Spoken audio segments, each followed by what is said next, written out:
माँ आखिर माँ रहती है। वो बाल्यपन में भी बालक के प्रति चिंता करती है, युवानपन में भी बालक के प्रति चिंता करती है, और वृद्धपन में भी बालक की चिंता करती है। वो कभी भी अपनी ममता से परे नहीं होती, बाहर नहीं होती। मां का दर्जा इसलिए महान है पूरे ब्रह्मांड में, क्योंकि एकमात्र मां है जो अपने बच्चों का भला चाहती। हमको एक घटना याद है इंदौर की। एक 60 साल की बूढ़ी मां ने 35 साल के अपने बेटा को किडनी दान दी, लड़कर। तो वो जब हमने पूरी घटना सुनी तो हमारी आंखों में आंसू आ गए। भैया, बूढ़ी मां ने कहा तू भाई की किडनी मत ले और किसी से अपेक्षा मत रख, हम किडनी देते हैं। 60 साल की बूढ़ी मां ने अपने बेटा को जीवन और बढ़ा देने के लिए अपनी किडनी दान कर। और वो पल इतना भावुक था कि अस्पताल में जिन डॉक्टरों ने ऑपरेशन किया वो भी मायूस हो, वो भी नर्वस हो गए, उनकी भी आंखों में आंसू आ गए। और हमने जब हमारे पास ये बात आई, हम भी वहीं बैठे थे इंदौर में, तो किसी ने हमें ये बात सुनाई। तब हमने एक ही बात कहा, भैया पहले मां ने जन्म दिया अपनी कोख से, अब दोबारा जन्म दिया अपनी किडनी देकर के।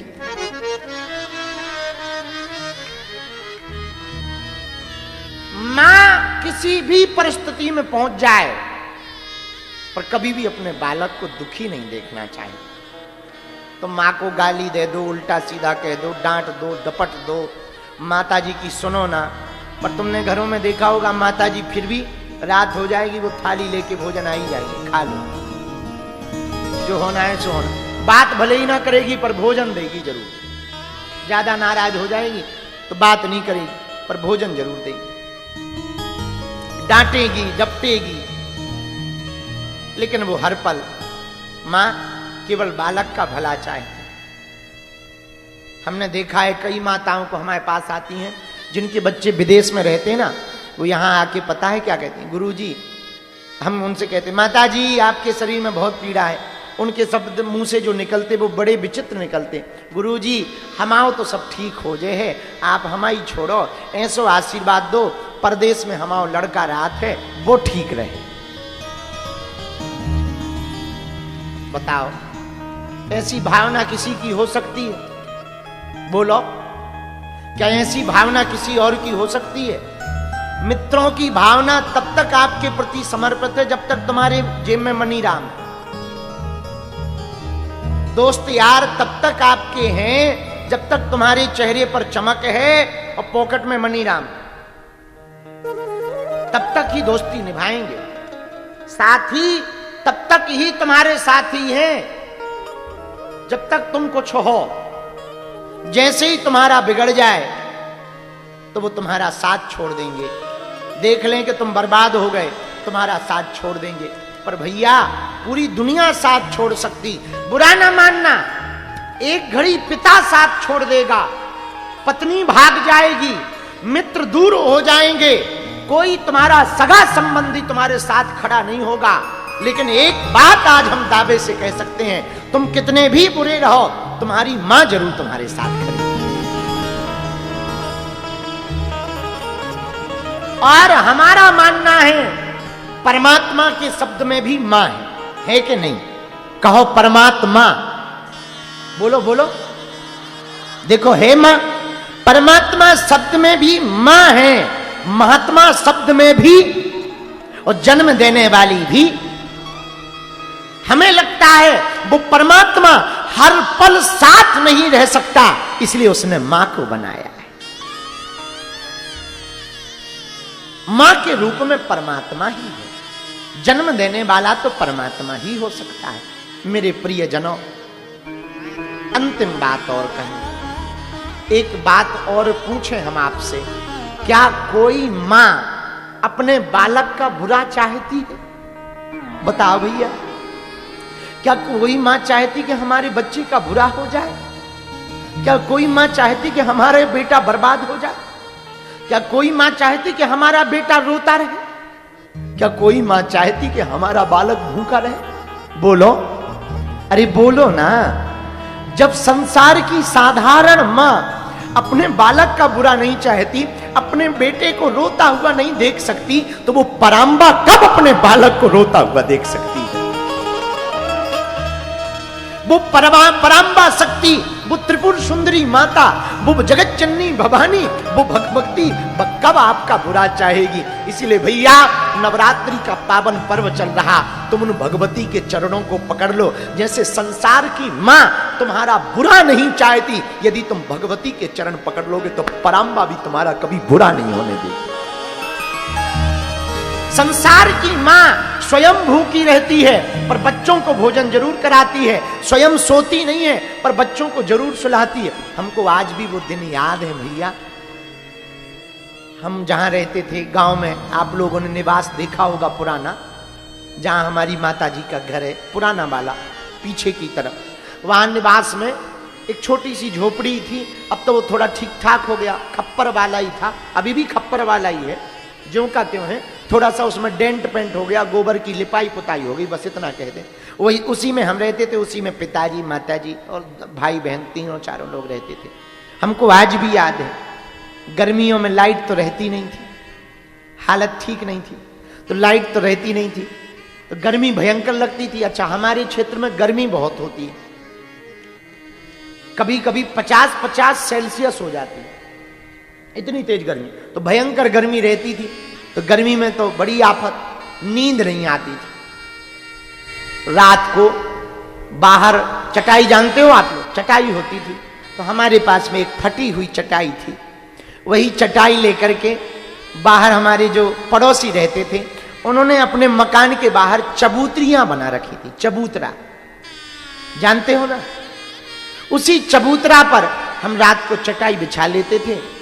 11-12 बजे थोड़ी राहत मिलती थी सोने के लिए, सुबह जल्दी नींद खुल जाती थी, क्योंकि भयंकर गर्मी शुरू हो जाती थी तो सो नहीं पाते थे। जब भयंकर गर्मी रहती, दिन में दोपहर में कहीं निकलते नहीं बनता, धूप भयंकर रहती, तब जब घर पे लेटते तो भयंकर पसीना आता। हमें आज भी याद है, हमारी माँ रातों भर नहीं सोती थी, लेकिन पंखा लेकर के हवा जरूर करती थी। वो बिजना ले लेती थी पंखा, पहले लकड़ी का बनता था, अब तो बंद हो गए प्लास्टिक के जमाने में। पहले लकड़ी का बन के आता था, उसको बिजना कहते हैं गांव में, बिजना। तो वो पंखा ले लेती थी लकड़ी का, और पूरी रात ऐसे तीनों, हमारे लिए, भाई के लिए, हमारी बहन जी के लिए, तीनों के लिए पूरी रात ऐसे पंखा करती, स्वयं जागती रहती, पर हम लोगों को सुलाती थी।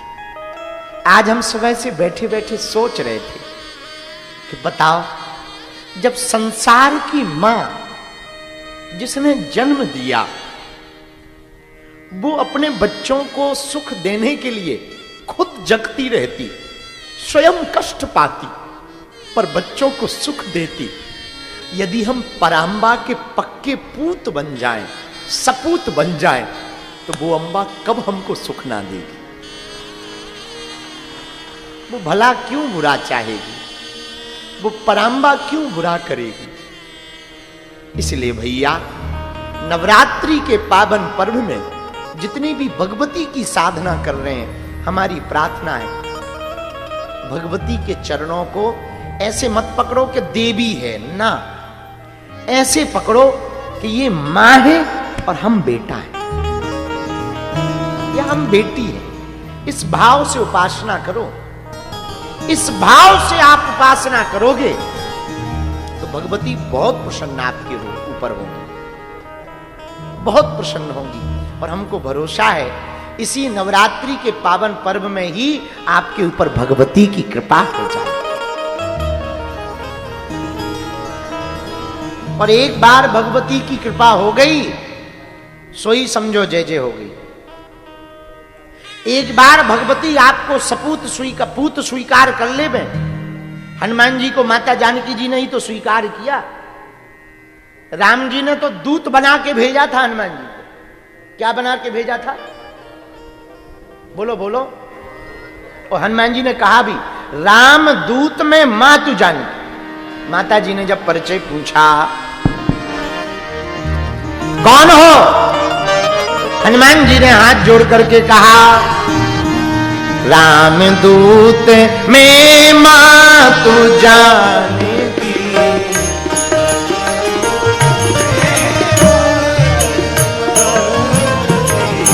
राम दूत में मातु जानकी।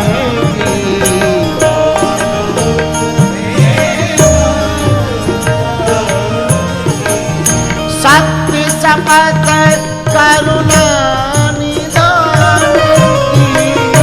सत्य शपथ करुणा निधान की। सत्य शपथ करुणा निधान की।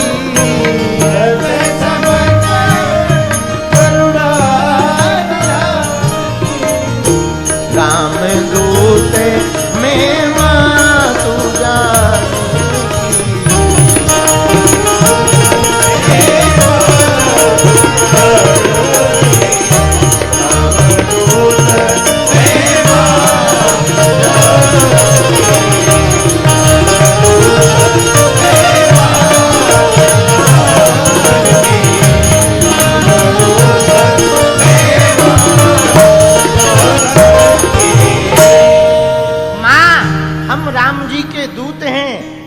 दूत में मातु जानकी, सत्य शपथ करुणा निधान की।